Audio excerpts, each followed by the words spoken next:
Hello guys, আজকে আমরা যাবো বল্লাখালী। তো একদিন দেখা হবে বাসে।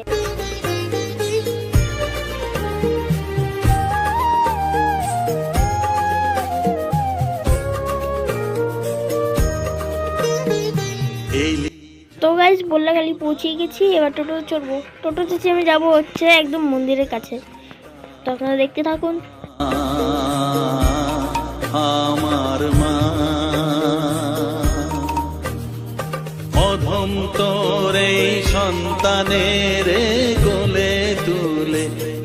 তো গাইস আমরা মন্দিরে পৌঁছে গেছি। এবার একটু এই পুকুরটাতে যেখানে বল্লা ঠাকুরের ঠাকুর বিসর্জন হয় ওখানে একটু হাত পা ধুবো। এখন প্রসাদ নিলাম। তো এখন আমি মন্দিরে যাব। তো আপনারা বল্লা ঠাকুরকে একটু দর্শন করে নিন। তারা মা আমার মা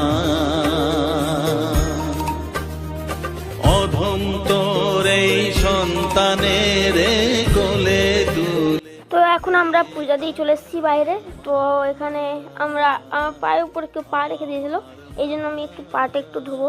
তো এখানে আইলে বল্লা লেখা ছিল।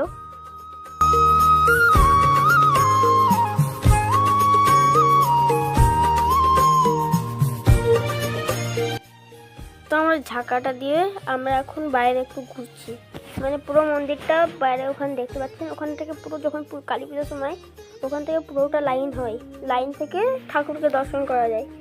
এখন আপনি দেখতে পাচ্ছেন কত ফাঁকা ফাঁকা আছে, তাও অত ভিড় নেই। এখন খাবো আমরা ডালপুরি বলছি, লুচি আর তরকারি।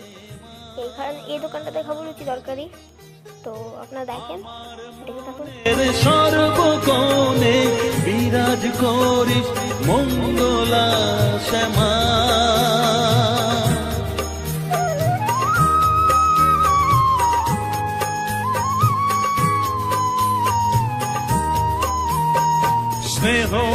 তোমরা করে দাও লাইক সাবস্ক্রাইব। আমি চললাম বাড়ি। Thanks for watching, bye bye.